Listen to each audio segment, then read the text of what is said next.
The first sight that greeted the disabled German POs as they arrived at the sprawling American POW camp was so utterly unlike anything they or their commanders had ever imagined that for a moment they froze in stunned silence, their crutches and bandages trembling slightly in their hands, as if their very limbs refused to move. And at the front of the column, their senior officer, a hardened general who had witnessed the most brutal battles across Europe, stood with his jaw slack, eyes wide, heart pounding with disbelief, because instead of the anticipated brutality, instead of the chained, muddy, beaten men and shouted commands he had warned his soldiers to expect, the Americans were waiting for them with organized calm, warm smiles and gestures of genuine assistance, offering wheelchairs, stretchers, blankets, and food even before a single instruction was issued, and the contrast was staggering. Men who had survived artillery barrages, frozen winters on the Eastern Front, relentless marches, and hunger now found themselves being guided gently through the gates. Hands placed on their shoulders, greeted not with insults or violence, but with words of welcome, respect, and an almost unimaginable courtesy, and as they were shown the clean, heated barracks, the neatly arranged cots, the fresh clothing waiting for them, and the hot soup steaming in large mess hall trays, the faces of the postcard, exhausted, skeptical, began to register confusion, disbelief, and quietly, a flicker of hope, while the general felt an icy knot form in his stomach because every warning he had drilled into his men, every story of American cruelty he had repeated, every fearful image planted in their minds, was being erased in real time before his eyes. And he realized with a shudder that this first day in America, the first moments of captivity, would not break them through fear, humiliation, or force, but through an entirely different weapon: human kindness, structured care, in the shocking revelation that the enemy could treat a defeated soldier with dignity, and as one young soldier in a wheelchair accepted a cup of steaming coffee from a smiling American nurse, his eyes wide with astonishment, and another gingerly lifted a bowl of soup into his hands with trembling fingers, the general felt a creeping panic, because if his men began to see mercy and organization where they had expected brutality, their minds shaped and hardened by years of war and propaganda would start to unravel. Loyalty would shift, and the psychological battlefield would be lost without a single shot being fired. And he understood, with an almost suffocating clarity, that the Americans had already won the first, most crucial battle, the battle for the hearts and minds of the men who were supposed to be their enemies. And as the morning sun reflected off freshly painted barracks, off polished tables, and the soft blankets neatly draped over cots, the general's mind raced with the terrifying thought that what his men were experiencing now, warmth, comfort, care, and respect, was far more dangerous than any gun, shell, or execution he had faced in combat, because it was breaking them in a way he could not fight, could not correct, and could not predict. And the stunned silence, the hesitant gratitude, the first small smiles creeping across the faces of men who had only known suffering, hunger and fear, all told him that the war had shifted in a way that would echo far beyond this camp. Beyond these first bewildering hours, and as he watched them move through the gates, receiving assistance, kindness, and astonishing humanity, he realized that the enemy had captured more than their bodies. They had already begun to capture their minds, their hearts, and the very essence of what it meant to be a soldier. And the day had only just begun. The second day of the camp brought with it an even deeper level of disbelief and psychological upheaval for the disabled German POWs, because as they awoke in their neat, warm bunksums, still on crutches, some in wheelchairs, others gingerly walking with splints or bandages, they expected the chaos, cruelty, and humiliation that had been drilled into them by months of propaganda. Yet instead they found orderly routines, respectful guards, and fellow prisoners treated with dignity. And as they were guided to the mess hall for breakfast, the smells of hot porridge, fresh bread, and brewed coffee filled the air in a way that made several men pause in awe, their hands hovering over their trays in hesitation, unsure whether this was real or a trap, and the general walking among them, felt his chest tighten as he watched soldiers who had once been hardened by battle look around with wide eyes, exchanging nervous glances, muttering softly to each other about the absurdity of the situation. For the very concept of being treated as human instead of subhuman was so foreign that it shook their entire worldview. And as the Americans moved among them offering assistance, guidance, and polite conversation, he saw men who had been crippled by shrapnel or frostbite respond with subtle nods of gratitude, the flicker of hope in their eyes growing with every kind gesture.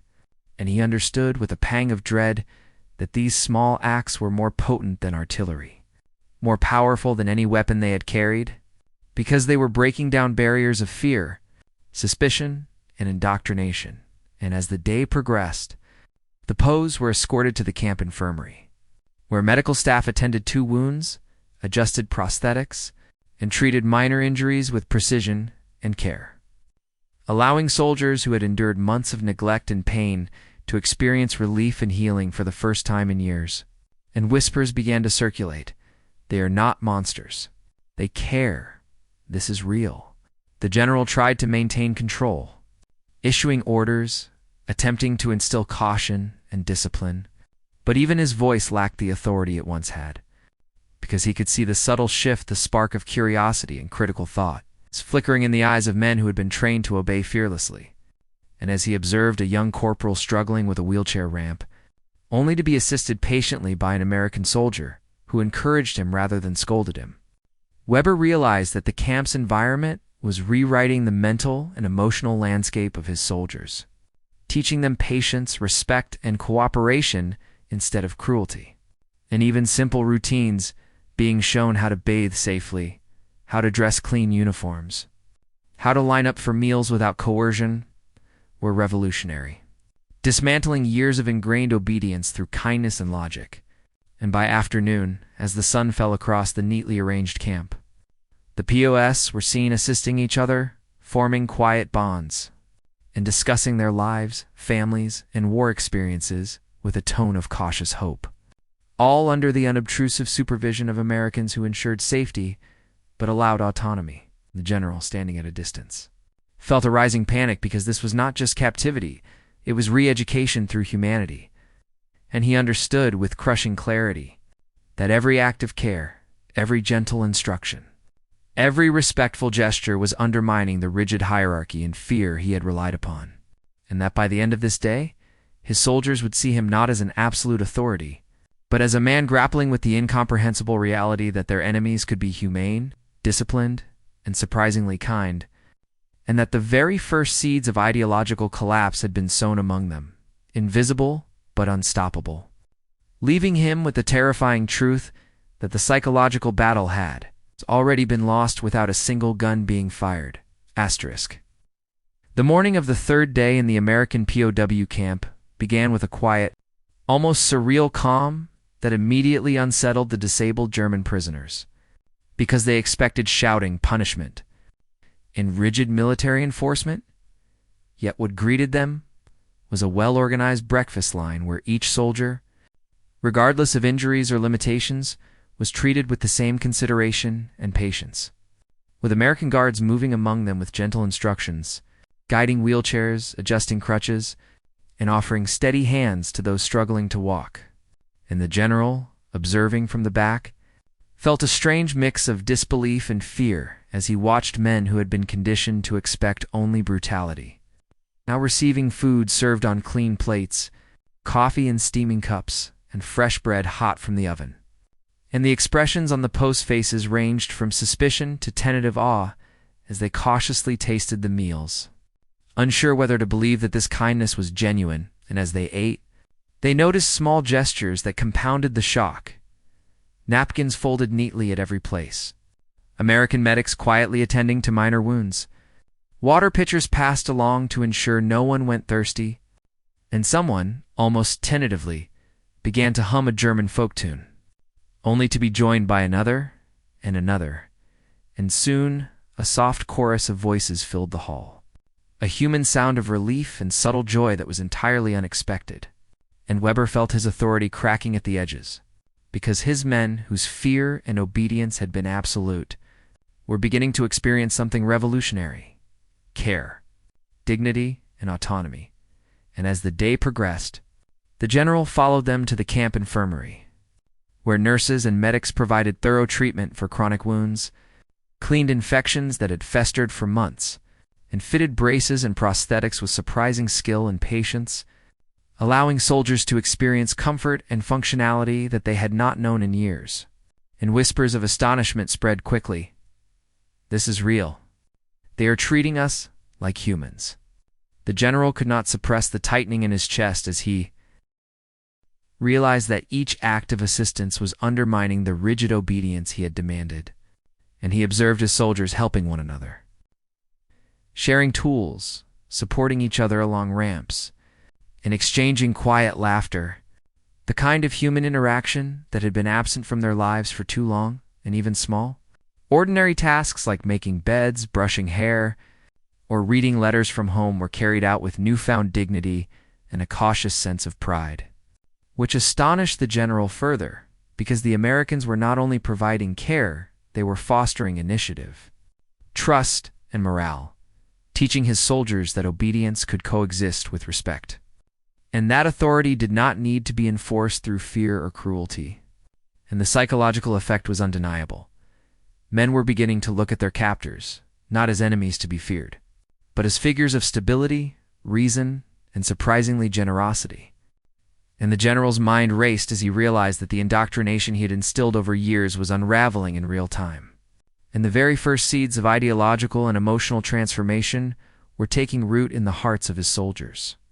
A transformation so powerful that it could change loyalties, reshape beliefs, and redefine what it meant to survive in captivity. And by evening, as the sun set behind the barracks, casting long shadows over the orderly camp, Weber stood alone, witnessing his men talking, laughing softly, and assisting one another in simple acts of care. And he understood with chilling clarity that the Americans had already won the first and most important battle. They had captured the hearts and minds of his soldiers without firing a single shot. And the implications of that realization weighed heavily on him, for it signaled not just a physical defeat, but a psychological one, and the rest of the war, he knew, would be shaped by the lessons his men had learned in these few hours of unexpected kindness, structure, and humanity. On the fourth day, the disabled German POWs began to experience something that their training, indoctrination, and every expectation of captivity had never prepared them for: a profound and disorienting sense of humanity, emanating from their captors that challenged everything they had known about the enemy. Because as they moved through the camp that morning, they were met not with shouting or coercion, but with quiet efficiency, organized schedules, and gestures of empathy. And the general, observing from a distance, felt a deep, gnawing unease as he watched his men navigate ramps and hallways with assistance from American soldiers who guided them patiently, adjusting wheelchairs, offering hands to steady crutches, and helping prosthetics, all while speaking in calm, respectful tones. And the disabled POWs, many of whom had never felt such considerate treatment in months or years, could not hide the flickers of surprise, hesitation, and slowly relief that passed across their faces. And whispers began to spread, they are helping us, and expecting nothing in return. As the morning progressed, Weber followed the men to the recreational area, where Americans had set up simple games, chess cards, and even a small improvised volleyball net for those able to participate in, as the German soldiers tentatively joined. He observed the first genuine smiles in weeks, the first laughter, the first moments where fear had been replaced with curiosity, and with every small victory, a correct move in chess, a shared joke. A hand extended and helped the rigid walls of indoctrination crumbled, and the general's stomach churned as he realized that the Americans had designed these activities not as entertainment, but as subtle instruments of transformation, teaching patience, cooperation, trust, and respect. And the psychological implications were staggering. Men who had been trained to distrust everything, to obey only through fear, were beginning to see logic, compassion, and structure in their captors, and the effect spread rapidly. Soldiers began assisting each other, sharing blankets, helping adjust splints, or encouraging those less mobile to try the games. And the atmosphere, though quiet, vibrated with a new energy. An energy rooted in trust and mutual aid rather than coercion. And the general felt powerless as he watched the transformation, understanding that his authority based on fear, propaganda, and rigid discipline was being eroded by every polite gesture, every patient correction, every simple act of care. And then, in the afternoon, a nurse approached him, handing over a freshly laundered uniform for one of his men, smiling warmly and making small conversation. And in that moment, he felt the full weight of the psychological defeat. The Americans were not only winning the war of hearts and minds, they were doing it so subtly, so efficiently, and so humanely, that the men themselves could scarcely believe it. And by evening, as shadows stretched across the barracks and lanterns were lit to guide soldiers safely, Weber observed quiet clusters of men writing letters home, reading, or simply resting comfortably for the first time in months. And he realized with an icy dread that the indoctrination he had built over years was being undone faster than he could respond. That fear was giving way to respect, obedience to curiosity, and suspicion to cautious admiration. And the knowledge hit him like a cold blast of winter air. The Americans had already achieved something he could not undo, something far more powerful than any weapon control over the psychological and emotional state of his soldiers, reshaping them with the simple, yet impossible power of humanity, dignity, and care. And that realization left him standing silently in the dusk, powerless, awed, and terrified by the transformation unfolding before him. By the fifth day, the disabled German POWs were beginning to realize that their expectations of cruelty, humiliation, and relentless fear were being completely upended. Because as they navigated the camp, every interaction with the Americans carried the same shocking consistency: politeness, patience, and genuine concern for their well-being. And even the most battle-hardened soldiers who had been crippled by gunfire, frostbite, or injury, who had survived the brutal Eastern Front and relentless artillery, were being treated with a level of dignity they had never thought possible. And General Weber, standing at a distance, felt an almost physical shiver of apprehension as he observed his men, once obedient out of fear, now responding to guidance with cautious curiosity rather than rigid compliance. And whispers of disbelief spread through the ranks. They are not treating us like enemies.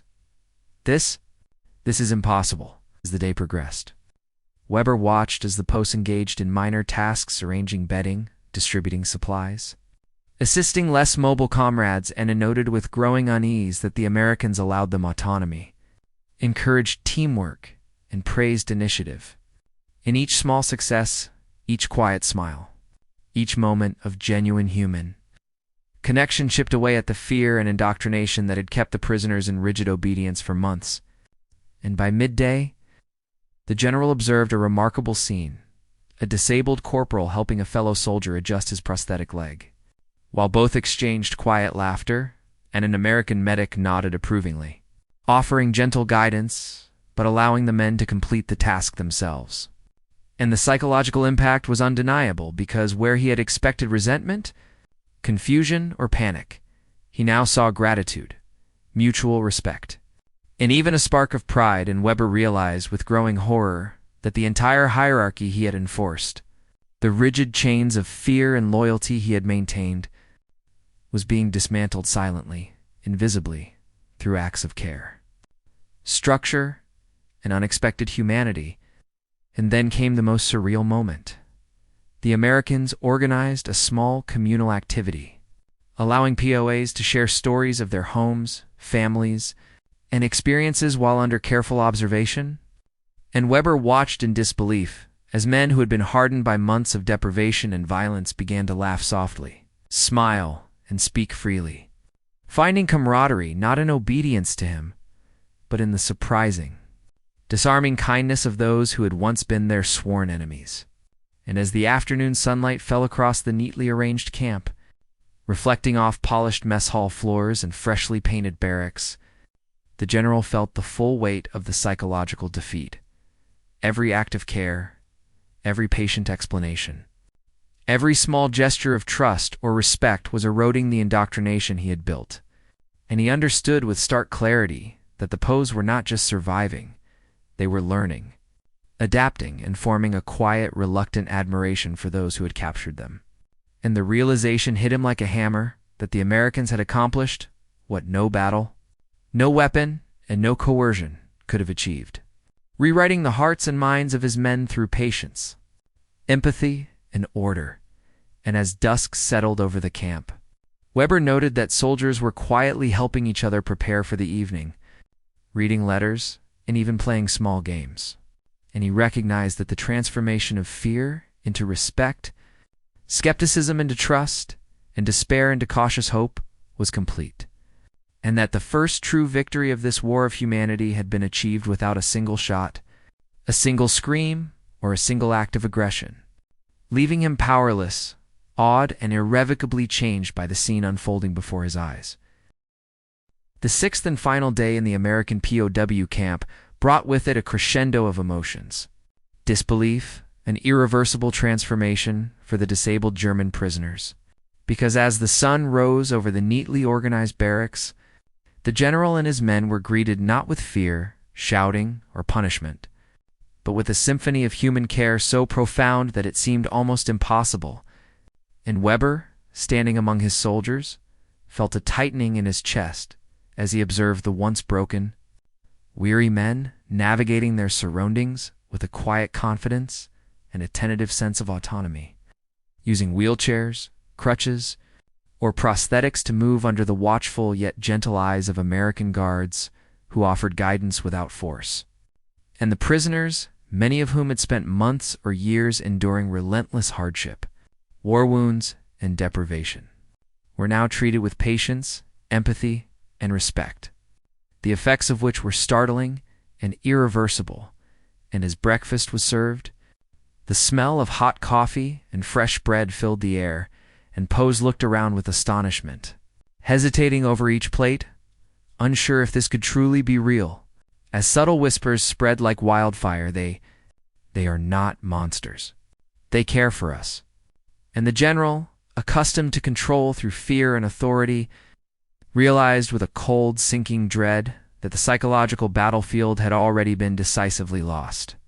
The Americans had done what no propaganda drill or a threat could achieve. They had rewritten the hearts and minds of his men through the simplest of weapons: humanity, structure, and kindness. And throughout the morning, the prisoners were guided to participate in minor chores, assisted one another with prosthetics and mobility, and shared quiet conversations about their lives before the war.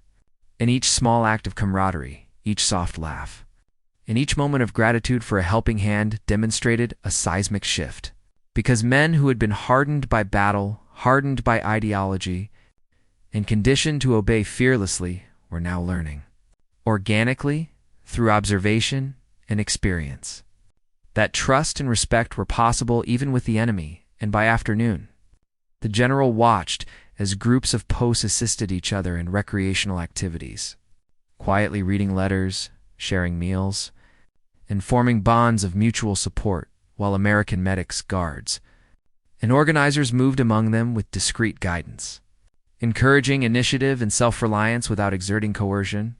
And Weber's stomach tightened with dread as he understood that the indoctrination he had spent years instilling was unraveling before his eyes, replaced by empathy, gratitude, and understanding. And as the sun dipped toward the horizon, casting golden light across the camp, he observed the prisoners assisting the wounded, comforting one another, and preparing for evening with order, dignity, and quiet joy. And the realization hit him with terrifying clarity: the Americans had captured more than the bodies of his soldiers. They had captured their minds, their hearts, and the essence of their humanity. And as lanterns flickered to life, illuminating faces filled with cautious hope, the general understood that the first and most critical battle had been won without a single gunshot, that the POWs' trust had been earned through acts of care, organization, and respect, and that this victory would echo far beyond the camp gates, leaving him powerless, awed, and irrevocably changed, because the men he had once commanded through fear were now learning that even in war, humanity could prevail, and the final, shocking truth settled over him like a heavy fog. The Americans had rewritten the rules of engagement, not with bullets or bombs, but with kindness, discipline, and the impossible power of compassion. And in that moment, the disabled German POWs, standing tall, sitting in wheelchairs or leaning on crutches, shared a collective realization, eyes wide and hearts unguarded, that their captors were not what they had feared, and the psychological, emotional, and moral victory of that first week in America would stay with them for the rest of their lives, leaving a mark deeper than any battlefield wound. An indelible testament to the unimaginable power of humane treatment, respect, and shocking, life-altering care in the midst of war, as the seventh day dawned over the POW camp. A quiet reflection settled across both the disabled German prisoners and the Americans who had been caring for them, because the shock, disbelief, and emotional upheaval of the first 6 days had not yet fully subsided. And as the men began their routines, some moving with crutches, some using wheelchairs, others slowly navigating the camp under gentle supervision, the atmosphere was saturated with a tension that was almost impossible to describe. It was the tension of minds forced to reconcile years of war-hardened belief with an entirely new reality. And the general, who had observed every step of this unprecedented transformation, felt an icy dread and a reluctant awe as he saw his soldiers no longer frozen by fear, but moving with cautious confidence, exchanging nods of gratitude, soft laughter, and small gestures of kindness with their fellow POWs and even with the Americans, and whispers of astonishment echoed throughout the barracks. They treat us like men. They actually care. It's real. And the psychological impact on the men was staggering, because every expectation of cruelty, abuse, and humiliation had been systematically dismantled through organization, patience, and a relentless demonstration of respect. And as they gathered in the main hall for a final routine inspection, the general's stomach churned, because he saw men who had once obeyed out of fear now standing upright with a subtle pride, speaking to the Americans politely, even offering assistance to each other voluntarily. And the Americans, in turn, reinforced this behavior through encouragement, small rewards, and acknowledgement of effort, yet without a hint of coercion, punishment, or condescension.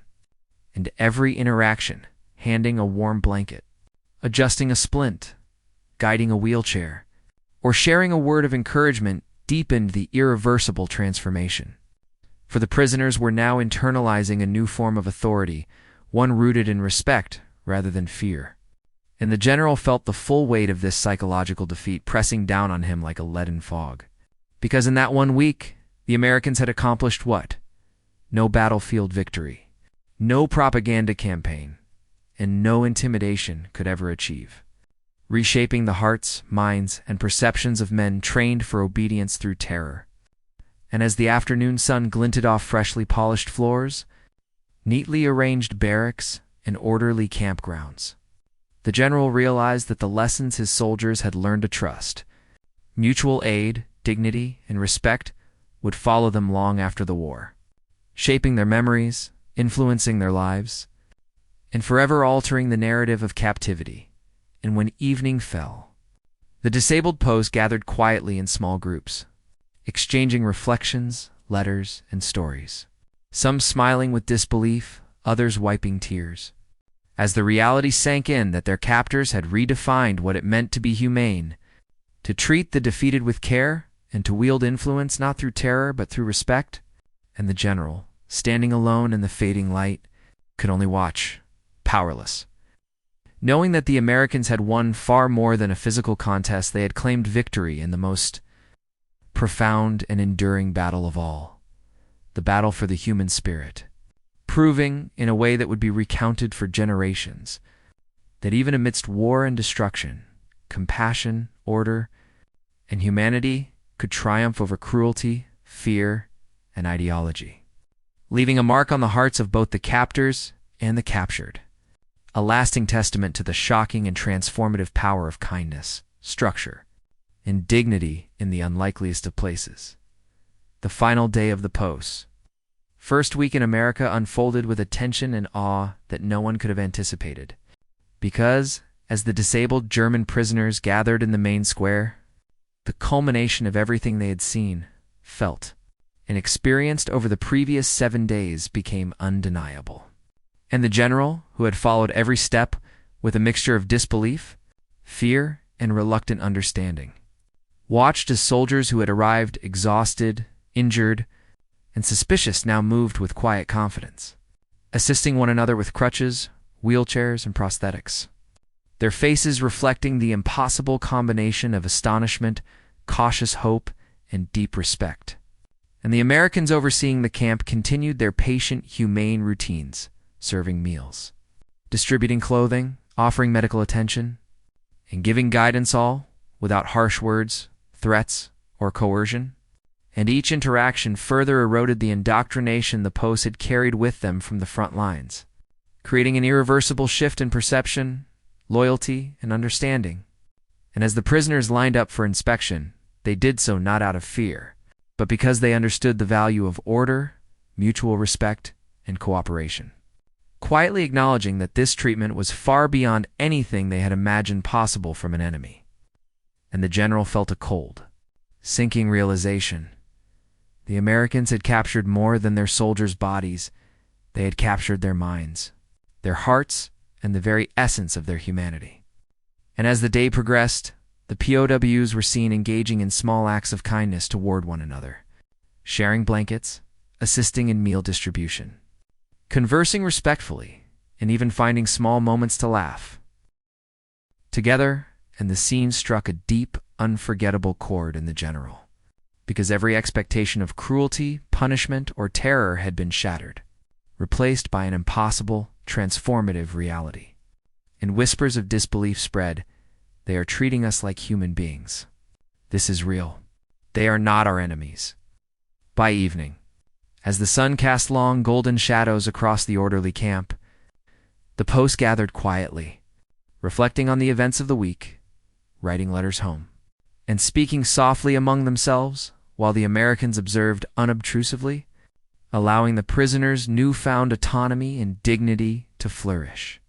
And the general, standing alone, felt an overwhelming sense of both awe and helplessness, because the Americans had won the most crucial battle without firing a single shot. They had rewritten the rules of engagement, demonstrating that power, influence, and victory could be achieved not through fear or violence, but through patience, empathy, structure, and shocking acts of care.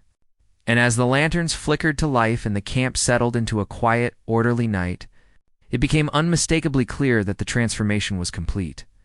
The disabled German POWs had not only survived, they had been forever changed, carrying with them a profound lesson about humanity, dignity, and the unimaginable. Life-altering impact of being treated with respect even in the darkest times of war, leaving the general with an indelible, haunting understanding that the Americans' victory was both invisible and absolute, rooted in the power of compassion and the shocking ability to conquer hearts and minds without violence, an achievement that would echo long after the war, an eternal testament to the extraordinary, transformative strength of humanity in the midst of conflict.